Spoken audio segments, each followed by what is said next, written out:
तो विद्यार्थियों कैसे हैं आप सभी? बहुत लंबे समय के बाद में हम मिल रहे हैं और वो भी ऑनलाइन मिल रहे हैं। ऑफलाइन पढ़ने का अपने आप का एक अंदाज़ होता है, लेकिन अब हम पढ़ेंगे ऑनलाइन। आदर्श परिवार आपके लिए लेके आया है ऑनलाइन एजुकेशन।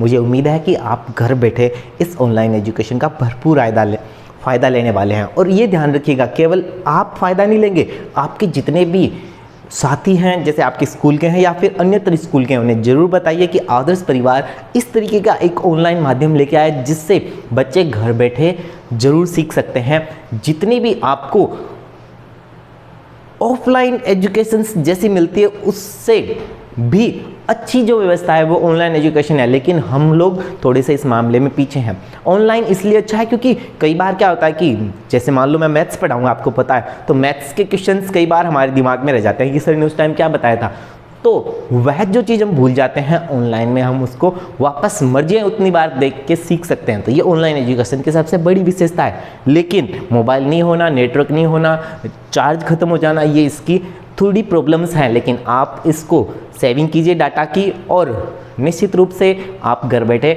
वह एजुकेशन प्राप्त करेंगे मेरे द्वारा और आदर्श परिवार द्वारा जो आपको जाननी जरूरी होगी। तो हम बात करेंगे मैथ्स की। मैं आपको बता दूं कि मैथ्स में आपके जो नया सिलेबस लागू हुआ है, NCERT का सिलेबस लागू हो चुका है, लेकिन राजस्थान बोर्ड की ही हम बात करेंगे। अब आगे जो सिलेबस है CBSE और RBSE का सेम ही होने वाला है, लेकिन हम राजस्थान बोर्ड के स्टूडेंट्स हैं इसलिए हमें RBSE के बारे में ध्यान रखना है। टोटल आपकी जो मैथ्स की एक्सरसाइज है वह 15 एक्सरसाइज है और 15 एक्सरसाइज सरल से सरल और कठिन से कठिन भी हो सकती है, लेकिन कब? जब आप उसको ध्यान से नहीं सीखते हैं। यदि मैं पढ़ाया मैंने और वो आपने ध्यान से एक एक बात को सीखा तो आपके लिए काफ़ी आसान रहने वाली है। तो सबसे पहले हम बिना समय गवाए स्टार्ट करेंगे कौन सी एक्सरसाइज। जैसा कि आप सभी जानते होंगे कि मैं कभी भी क्रम से नहीं पढ़ाता हूँ, मैं उस क्रम से पढ़ाता हूँ जो आपके लिए सरल है। तो हम सरल से कठिन की ओर चलेंगे। तो सबसे सरल एक्सरसाइज जो कि आपकी इस NCERT की बुक की है वो है 14वीं एक्सरसाइज सांख्यिकी यानी आंकड़ों का प्रबंधन। तो हम आंकड़ों का प्रबंधन यानी सांख्यिकी से स्टार्ट करने वाले हैं 14वीं एक्सरसाइज से। ये 14वीं एक्सरसाइज आप 9th क्लास में भी सीख के आए हैं। यदि नहीं सीख के आए, मैं थोड़ा रिवाइज करता हूं। हमने सीखा था आंकड़े क्या होते हैं। आंकड़े दो तरीके के हमने सीखे थे, प्रत्यक्ष और अप्रत्यक्ष विधि के। प्रत्यक्ष और अप्रत्यक्ष विधि से जो हम आंकड़े इकट्ठे करते हैं उनका फिर हमने क्या याद किया था, फिर हमने उनकी बारंबारता सारणी भी बनाई थी, लेखा चित्र भी बनाया था। और याद कीजिए लास्ट एक्सरसाइज 14.4 या 5 थी जिसमें हमने आंकड़ों के माध्य, माध्यक और बहुलक निकालने सीखे थे। बस यही हमारी एक्सरसाइज है। जो 14वीं एक्सरसाइज है सांख्यिकी माध्य, माध्यक और बहुलक की है। आंकड़ों का प्रबंधन है और किस प्रकार का प्रबंधन है, माध्य, माध्यक और बहुलक का। तो ये जो आंकड़ों का माध्य, माध्यक, बहुलक का प्रबंधन है वो हम सीखने वाले हैं आपकी एक्सरसाइज नंबर 14 में। तो हम बात करने वाले हैं एक्सरसाइज नंबर 14 की, आंकड़ों का प्रबंधन।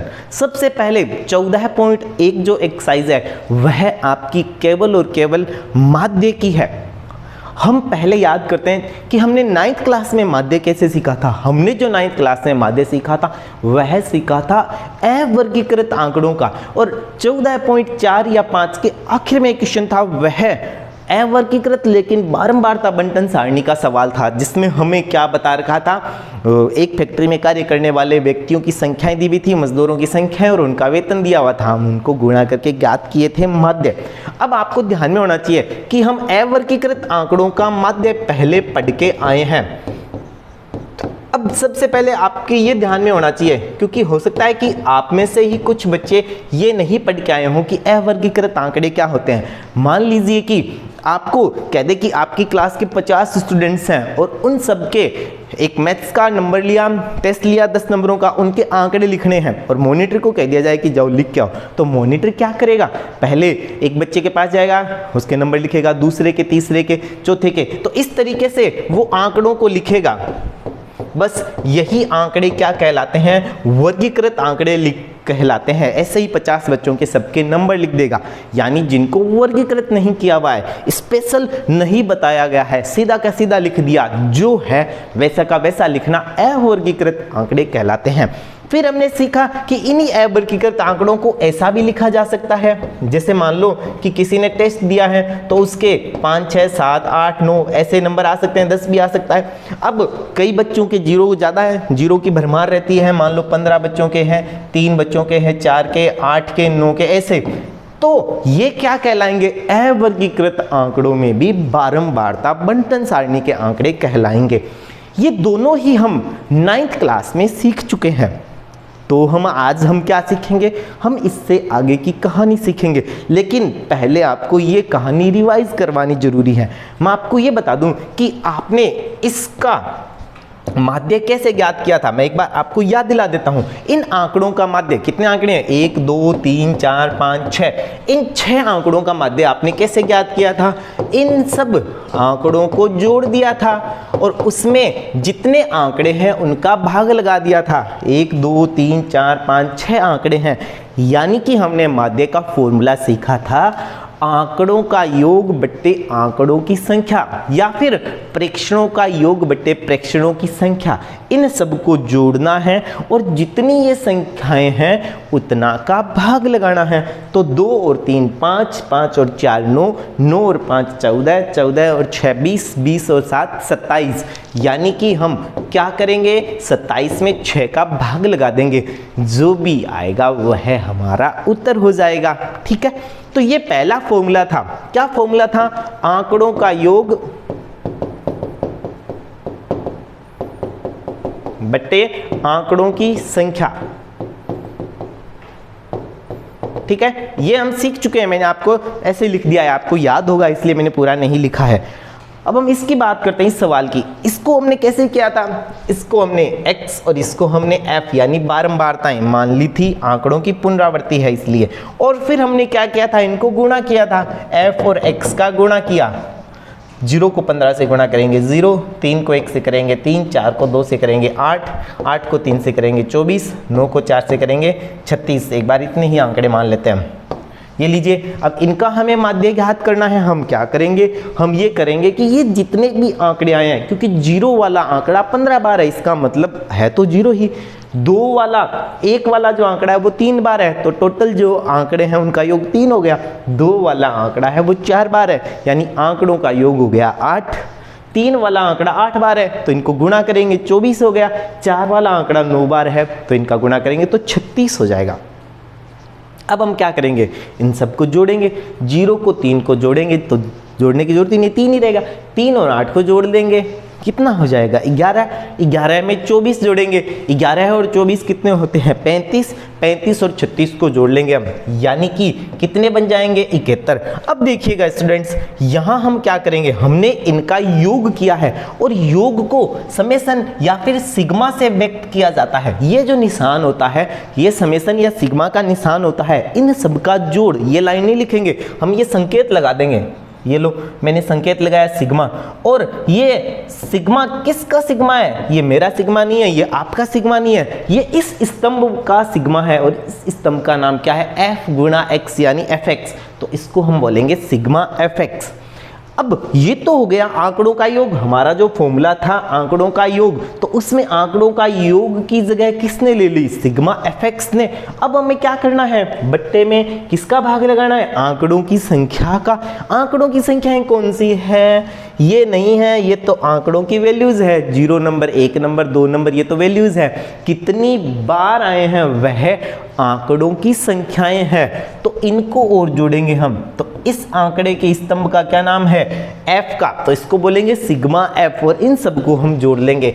15 और 3 18, 18 और 4 22, 22 और 8 30, 30 और 9 39, 39। तो फिर यदि हम इसका आंसर निकालना चाहेंगे तो ये जो आंकड़ों का योग बट्टे आंकड़ों की संख्या है, ये किस में परिवर्तित हो जाएगा? सबसे पहले तो आपको ये ध्यान रखना है कि माध्य का प्रतीक हम x बार को पढ़ेंगे। माध्य का प्रतीक हम पढ़ेंगे x बार। x बार बराबर क्या फॉर्मूला बन गया?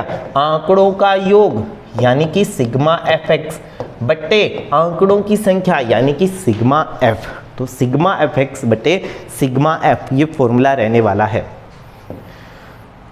तो चलिए हल लिख देते हैं इसका। सिग्मा एफ एक्स यानी 71 डिवाइड बाय सिग्मा एफ यानी 39। तो 71 में आपको 39 का डिवाइड करना है, जो भी आएगा वो हमारा उत्तर हो जाएगा। हम एक बार इसको हल नहीं करते हैं, हम केवल तरीका सीख रहे हैं। जब आपके क्वेश्चंस आएंगे हम उनको हल करेंगे, हम केवल यहाँ पे तरीका सीख रहे हैं। तो क्या करेंगे, इन सबको जोड़ा सिग्मा एफ एक्स, तो इसका आंसर ये हो जाएगा 79 डिवाइड बाय 39। जो भी आएगा हमारा उत्तर होगा। हमें केवल ये सीखना है कि करना कैसे है। इसका हल अभी हमें नहीं करना है, हम केवल एक नॉर्मल सा सवाल लेके चले थे। केवल ये सीखना था कि माध्य का जो फॉर्मूला है वो हम क्या यूज करेंगे, एक्स बार बराबर सिग्मा एफ एक्स बटे सिग्मा एफ। ये वाला फॉर्मूला हमें अपने इस एक्सरसाइज में यानी कि 14.1 में हम काम लेने वाले हैं। ठीक है, तो हमने सीख लिया।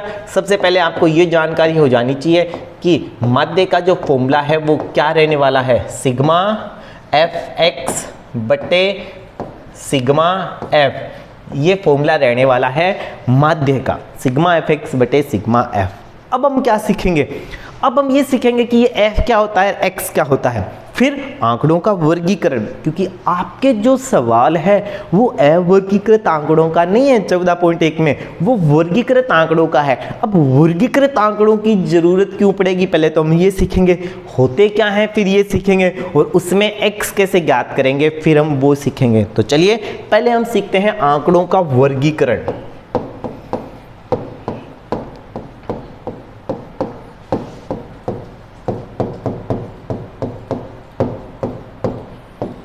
पहले हम सीखेंगे आंकड़ों का वर्गीकरण।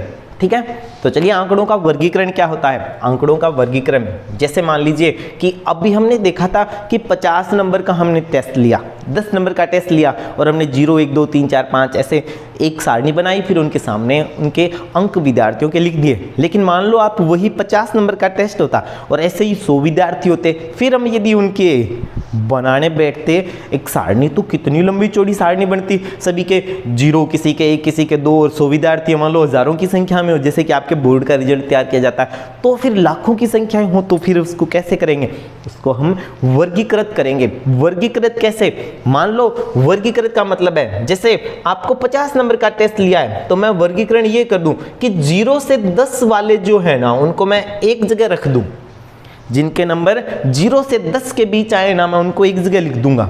ऐसे ही जिनके नंबर 10 से 20 आए हैं उनको एक जगह लिखूंगा, जिनके नंबर 20 से 30 आए हैं उनको एक जगह लिखूंगा, जिनके नंबर 30 से 40 आए हैं उनको एक जगह लिखूंगा और जिनके नंबर 40 से 50 आए हैं उनको एक जगह लिख दूंगा। ये क्या हो जाएंगे स्टूडेंट्स, ये हो जाएगा आंकड़ों का वर्गीकरण। वैसे ये हमने 9th क्लास में अच्छे से सीखा है, आंकड़ों का वर्गीकरण नहीं सीखा है तो मैं फिर से मैंने आपको बता दिया कि 50 नंबर का टेस्ट है तो 0 से 10 वालों को एक जगह गिन लेंगे, जिनके नंबर 10 से 20 आए हैं उनको एक जगह गिनेंगे, 20 से 30 वालों को एक जगह गिन लेंगे। और ये आपको पता ही है कि इसमें उच्च सीमा काउंट नहीं होती है। ठीक है, तो चलिए अब हम आगे चलते हैं। अब ये जो हमने आंकड़ों का वर्गीकरण किया है तो 0 से 10 में ये 0 क्या कहलाता है। सबसे पहले हम ये सीखेंगे कि 0 से 10 में इस 0 को क्या कहते हैं, हम इस 0 को हम कहते हैं निम्न सीमा। इस 0 को हम क्या पढ़ते हैं, इसको हम पढ़ते हैं निम्न सीमा। और निम्न सीमा को यदि हम इंग्लिश में बोलेंगे तो हम बोलेंगे लोअर लिमिट, यानी कि इसका संकेत हो जाएगा L। तो इसके विपरीत इस 10 को क्या पढ़ेंगे हम, इस 10 को हम पढ़ेंगे उच्च सीमा। और उच्च सीमा को इंग्लिश में बोल देंगे अपर लिमिट, यानी कि U। ठीक है, तो 0 से 10 को 0 को हम पढ़ेंगे निम्न सीमा, 10 को हम पढ़ेंगे उच्च सीमा। यदि आप आज की क्लास बारीकी से नहीं सीखेंगे तो फिर आगे का आपको कुछ भी समझ नहीं आने वाला है। अब हम जो निम्न सीमा है L और जो अपर लिमिट है उच्च सीमा U, इनमें यदि ध्यान से देखेंगे तो इनके बीच का जो अंतराल है वह कितना है, 0 से 10 के बीच का अंतराल कितना है, आप सभी जानते हैं 10 का, तो इसे हम बोलते हैं वर्ग अंतराल। ठीक है, इसे हम बोलते हैं वर्ग अंतराल। तो वर्ग अंतराल का जो इंपॉर्टेंट फॉर्मूला निकल के आया आपके सामने वो क्या हो गया, ये वर्ग अंतराल का फॉर्मूला हो गया उच्च सीमा माइनस निम्न सीमा, ये वर्ग अंतराल का फॉर्मूला है। वर्ग अंतराल का फॉर्मूला, इसको हाइट, इंग्लिश में इसको हाइट बोलते हैं। तो याद रखना ये हाइट यानी h है। तो वर्ग अंतराल यानी h क्या हो जाएगा, उच्च सीमा माइनस निम्न सीमा, यानी u माइनस l हो जाएगा। आपको ये समझना है, उच्च सीमा माइनस निम्न सीमा, ये वर्ग अंतराल यानी कि h कहलाएगा। तो ये वर्ग अंतराल h होगा, आगे चल के आपके काम आना है।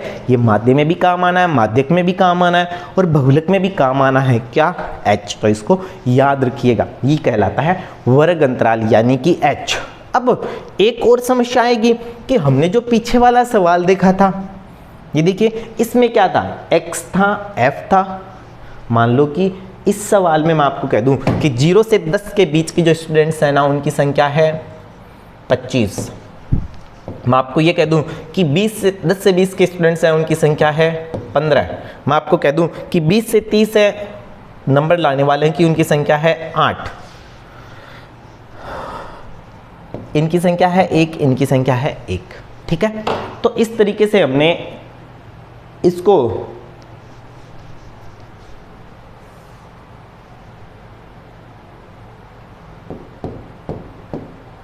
एक, 2, 3, 4 और 5 पूरे हो गए। अब देखिए ये इनकी क्या हो जाएगी, बारंबारता हो जाएगी। ये लीजिए, ये इनकी बारंबारताएं हैं। ये हो गया वर्ग, ये हो गया बारंबारता। अब देखिए इसकी तुलना यदि हम पीछे वाले सवाल से करें तो इसमें क्या है, x और f, हमने इन दोनों को गुणा किया fx। लेकिन इस सवाल में क्या है, इसमें वर्ग है और f है। मैं कहना चाह रहा हूं x नहीं है यहाँ पर। जब तक x नहीं होगा इस f से गुणा किसको करेंगे, 0 को गुणा करें या 10 से गुणा करें, f से बड़ी समस्या हो जाएगा। 10 से गुणा करें या फिर 20 से गुणा करें, 15 को बड़ी समस्या होगा। 20 से गुणा करें या 30 से गुणा करें, बड़ी समस्या होगा। तो इसका समाधान करने के लिए हमें एक और चीज़ की जरूरत पड़ेगी, जिसे हम बोलेंगे मध्यमान। तो अब हम क्या सीखने वाले हैं, अब हम सीखने वाले हैं मध्यमान। यानी अपनी इस 14.1 एक्सरसाइज में जो जो काम आना है वो मैं सारा आपको पहले लिख के दे रहा हूं। अब हम सीखेंगे मध्यमान। ठीक है, मध्यमान क्या होगा स्टूडेंट्स, मध्यमान ये होगा कि 0 से 10, 0 निम्न सीमा, 10 उच्च सीमा, इन दोनों को जोड़ लेंगे और 2 का भाग लगा देंगे। तो मध्यमान का फॉर्मूला यानी कि x क्या निकल के आएगा हमारे सामने, x हमारे सामने निकल के आएगा निम्न सीमा प्लस उच्च सीमा बट्टे 2। निम्न सीमा प्लस उच्च सीमा बट्टे 2, ये मध्यमान x का फॉर्मूला है। मध्यमान x का फॉर्मूला क्या है, निम्न सीमा प्लस उच्च सीमा बट्टा में 2, यानी 2 का भाग लगाना है, एक तरीके से इनका औसत निकालना है। तो मध्यमान यानी x का फॉर्मूला क्या रहने वाला है, निम्न सीमा प्लस उच्च सीमा बट्टे 2। यदि आपने इतना सीख लिया है, इसका मतलब निश्चित रूप से आप 14.1 एक्सरसाइज के कुछ सवालों को करने का आसानी से फॉर्मूला सीख चुके हैं। अब आपको ये और बता दूं मैं कि ये जो मध्यमान x हमने सीखा था, इसका फॉर्मूला सिग्मा fx बटे सिग्मा f, ये कहलाता है प्रत्यक्ष विधि का फॉर्मूला। इसमें आपके 3 प्रकार की विधियां आएगी, सवाल को हल करने की 3 प्रकार की विधियां हैं। तो ये जो पहली विधि है प्रत्यक्ष विधि, ये उसका फॉर्मूला है सिग्मा fx बटे सिग्मा f। ये प्रत्यक्ष विधि का फॉर्मूला है सिग्मा fx बटे सिग्मा f। यहाँ पर f क्या हो गई, बारंबारता, x क्या हो गया, मध्यमान, और मध्यमान का फॉर्मूला निम्न सीमा प्लस उच्च सीमा बट्टे में 2।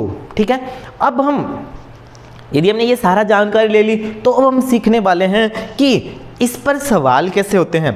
तो यहाँ से आज से यानी अभी से आपका स्टार्ट होने वाला है क्वेश्चन नंबर 1। हम सबसे पहले करेंगे 14.1 का क्वेश्चन नंबर 1। चलिए, आपके सामने क्वेश्चन मैंने पहले से लिख रखा है, क्वेश्चन यहीं तक है, ये तो उसका आंसर सहित लिखा है मैंने। क्वेश्चन अपना ये लिखा है आपको, पौधों की संख्या और नीचे 0 से 2, 2 से 4, 4 से 6, 6 से 8, 8 से 10, 10 से 12, 12 से 14, ये वर्ग अंतराल है। क्वेश्चन हमारा इसी में पौधों की संख्या के आगे लिखा हुआ है घरों की संख्या, 1, 2, 1, 5, 6, 2, 3। अब हमें क्या समझना है, यहाँ चाहे कुछ भी लिखा हो, हमें एक बात समझनी है। क्या समझनी है कि ये है वर्ग, ठीक है, और ये है बारंबारता, फ्रीक्वेंसी f। ठीक है, अब क्वेश्चन में कुछ भी लिखा हो, हमें ये समझना है कि ये वर्ग है, ये बारंबारता है। ठीक है, तो जब भी हम सवाल को हल करेंगे माध्य को, तो ये ध्यान रखना है कि दो सारणी, चाहे माध्य चाहे बहुलक, हमें तीनों में से कोई सा भी ज्ञात करना हो, ये दो मान तो हमें निश्चित रूप से सवाल में सीधे के सीधे दिए गए होंगे। कौन कौन से दो मान? वर्ग और बारंबारता। इनके बिना तो सवाल बनेगा ही नहीं। लेकिन उसके बाद में जो प्रोसेस है वो तीनों में अलग अलग होती है। पहले हम सीखेंगे मध्यमान को हल करना। ठीक है, मध्यमान क्या होता है अभी हम सीख के आए हैं। मध्यमान क्या सीख के आए हैं? निम्न सीमा प्लस उच्च सीमा बटा 2। ठीक है, तो ये जो मध्यमान है ये प्रत्येक वर्ग के लिए अलग अलग होने वाला है। सबसे पहले हम इसका मध्यमान ज्ञात करेंगे 0 से 2। ये हमारा एक वर्ग है 0 से 2, तो 0 से 2 के बीच में जो मान होता है वो आंसर हो जाता है मध्यमान। वरना सीधा हमने तरीका सीखा, क्या सीखा? 0 और 2 दोनों को जोड़ लो और 2 का भाग लगा दो, और यहाँ मध्यमान की जगह लिख देंगे x की जगह। तो 0 को और 2 को जोड़ेंगे, 0 और 2 कितने होते हैं? 2। 2 में 2 का भाग लगाएंगे 1। ये हमारा पहला मध्यमान आ जाएगा 1। यहाँ मैं 1 लिखूंगा। याद रहा कैसे? 0 को और 2 को जोड़ा, दोनों को जोड़ने पे 2 आया, 2 में 2 का भाग लगा दिया 1। ठीक है, ऐसे ही 2 को 4 को जोड़ेंगे, या तो 2 और 4 के बीच की वैल्यू मध्यमान यानी 3, या फिर हमारा तरीका क्या कहता है? मैं 2 और 4 के बीच दोनों को जोड़ लिया, 2 और 4 को 6, 6 में 2 का भाग लगा देंगे 3 आ गया। ऐसे ही 4 और 6 को जोड़ लेंगे, कितना होता है? 10। 10 में 2 का भाग लगा देंगे 5।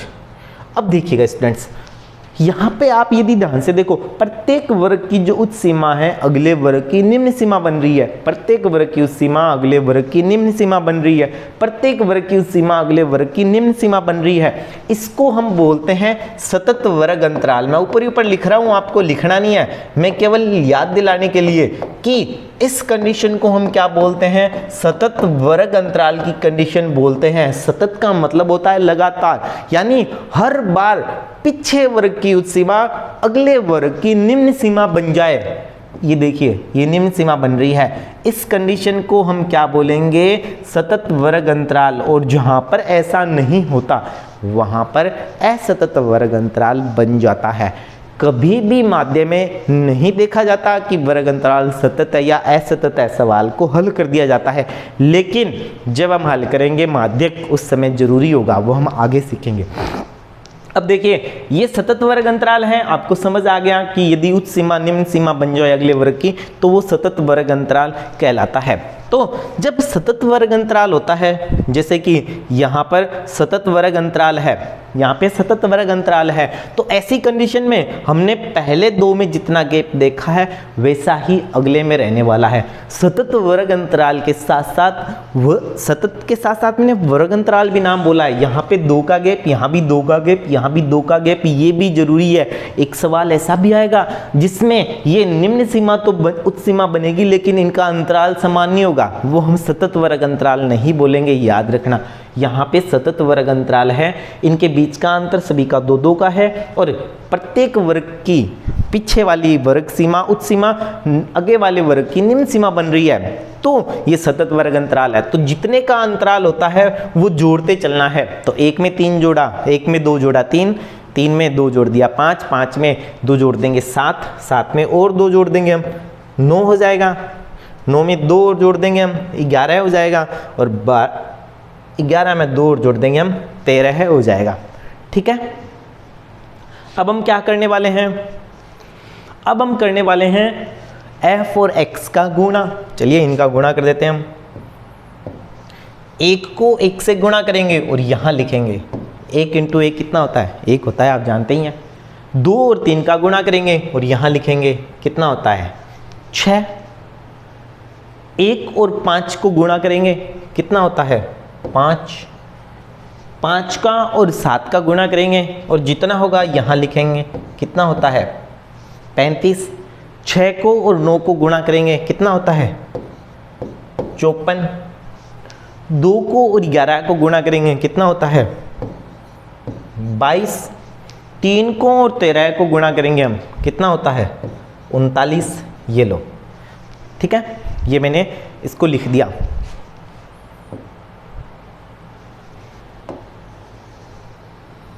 अब हम क्या करने वाले हैं स्टूडेंट्स, अब हम ये काम करेंगे कि इसका माध्य निकालेंगे कि इसका माध्य कितना है।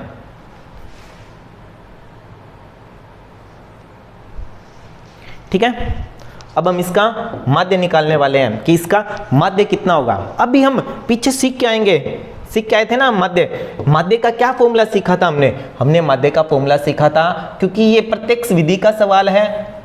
आपको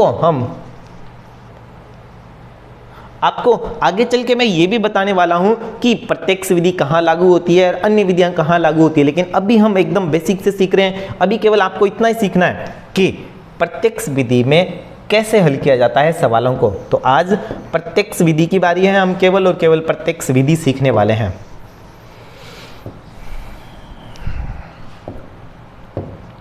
तो चलिए, हमारी प्रत्यक्ष विधि में क्या कहती है, इन सब को जोड़ लो और इनका नाम हो जाएगा सिग्मा एफ एक्स। तो चलिए इन सब को हम जोड़ लेते हैं और इसका नाम हो जाएगा सिग्मा एफ एक्स। ये तो सिग्मा तो मैंने आपको बता दिया, सिग्मा का मतलब होता है इन सब का जोड़, और एफ एक्स इस कॉलम का नाम है, इस कॉलम का नाम एफ एक्स, इसलिए एफ एक्स आ गया। सिग्मा इन सब का जोड़, इसलिए सिग्मा एफ एक्स आ गया। अब इनको जोड़ दो आप, तो जोड़ेंगे तो 39 और 1 को जोड़ लेता हूँ मैं, 40 देंगे हम, 40 हो गया। 54 और 6 को जोड़ लेता हूँ, 60, 60 और 40 कितने हो गए, 100, 100 तो हो गए हमारे, 4 चले गए। अब देखिए कितना कितना बचा, एक तो 35 और 5 बच गए, 35 और 5 कितने हो गए, 40 और 22, 40 और 22 62। ये लीजिए, तो इनका जोड़ कितना आ जाएगा स्टूडेंट्स, 162 आ जाएगा। ये लीजिए यहाँ लिख देता हूँ मैं, सिग्मा एफ एक्स कितना, 162। फिर से बता रहा हूँ मैं, 39 और 1 को जोड़ा मैंने 40। जब भी ऐसे क्रम में आए बहुत सारी संख्याएं, तो उनको आप एक साथ मत जोड़ना, किन्हीं दो को जोड़ दो और फिर उनको लास्ट में जोड़ दो। मैंने ऐसे ही किया, पहले इन 2 को जोड़ लिया, देखो 39 को और 1 को, ये 39 और ये 1 कितने बन गए, 40 बन गए। फिर मैंने 54 को और 6 को जोड़ लिया, कितने बन गए, 60। और फिर मैंने इन दोनों को जोड़ दिया, कितने बन गए, 100। तो ये आ गए 100, और कितने चले गए हमारे पास, 1 2 3 4, ये चले गए। अब जो बचा, कौन कौन बचा है, 5 और 35, कितने जोड़ दिए मैंने, 40 कर दिए। 35 और 5 40 हो गए, और 54 और 22 सॉरी 22 और रह गए।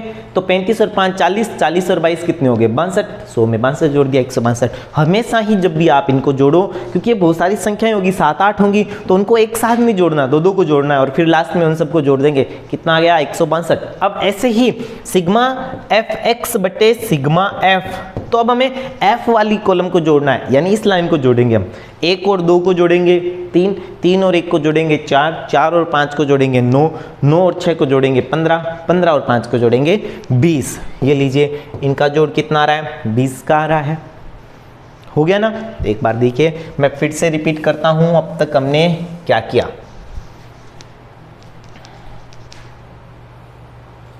अब तक जो हमने हल किया है उसको देखते हैं। सबसे पहले आपके पास में वर्ग और बारंबारताएं दी हुई थी, इन वर्ग से हमने मध्यमान यानी x का मान निकाला। कैसे निकाला, इन दोनों को जोड़ा, 2 का भाग लगाया, 0 और 2 को जोड़ने पे 2 आता है, 2 में 2 का भाग लगाने पे 1 आ गया।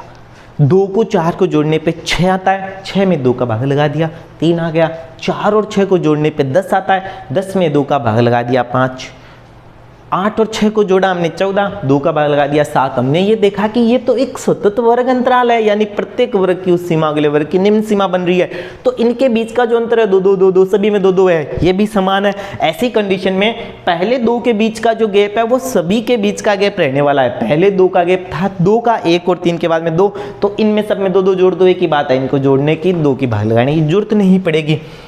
तो 3 में 2 जोड़ दिया 5, 5 में 2 जोड़ दिया 7, 7 में 2 जोड़ दिया 9, 9 में 2 जोड़ दिया 11, 11 में 2 जोड़ दिया 13। दोनों तरीके से सही है। इन दोनों को जोड़ के 12 और 14 26, 2 का भाग लगाएंगे 13 ही आएगा।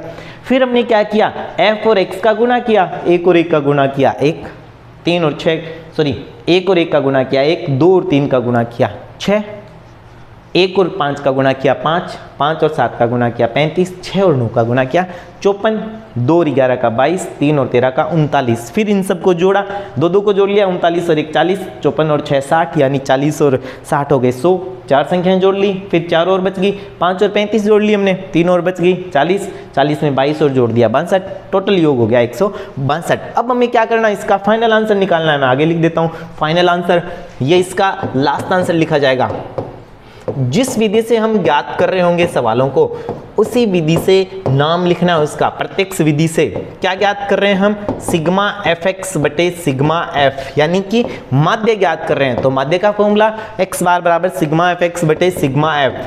कितना है हमारे पास में? सिग्मा एफ एक्स आया 162 और उसमें कितने का भाग लगाना है? 20 का भाग लगाना है। चलिए तो हम 20 का भाग लगा देते हैं 162 में 20 का।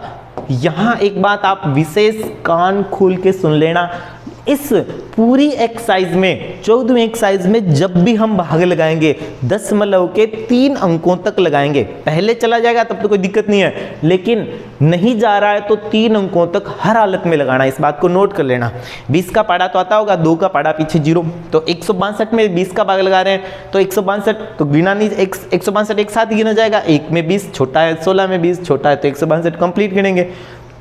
आपको पता ही है 2 × 8 16 होते हैं, यानी 8 बार चला जाएगा। ये लीजिए 8, तो एक 0 पीछे लग जाएगा क्योंकि 20 है, 160 हो गए, 2 बच गए। अब यहाँ तो 2 है, यहाँ 20 है, ये संख्या बड़ी है तो भाग जाएगा नहीं, तो हमें दशमलव का सहारा लेना पड़ेगा। दशमलव यहाँ लगाएंगे, जैसे यहाँ दशमलव लगाएंगे तो यहाँ शून्य आ जाएगा, यानी 20। अब 20 में 20 का भाग आपको पता है एक बार चला जाता है, ये लीजिए एक बार चला गया, शेष पल शून्य बचा। हमारा आंसर क्या बचा? 8.1। ये लीजिए, ये हमारे इस सवाल का लास्ट आंसर है 8.1। ठीक है, तो इस तरीके से हमने इतने घंटे में केवल और केवल एक ही सवाल सीखा है। अब मैं आपको होमवर्क के रूप में ये बता देता हूँ कि कौन सा सवाल आपको करना है। वैसे आपके पास में बुक नहीं होगी, होमवर्क के तौर पे मैं आपको ग्रुप में सेंड कर दूंगा कि कौन सा क्वेश्चन आपको करना है। जब बुक आ जाएगी तब तो कोई दिक्कत ही नहीं है। तो कैसी लगी आज आपको क्लास? कुछ समस्या है बताने में मेरे, तो आप ज़रूर मुझे कमेंट करके, कॉल करके, व्हाट्सअप नंबर पे मैसेज करके कैसे भी मुझ तक ये बात ज़रूर पहुंचाइएगा कि सर यहाँ आपके पढ़ाने में थोड़ी सी दिक्कत थी, ताकि मैं आपको आपके अनुसार पढ़ा सकूँ। धन्यवाद स्टूडेंट्स।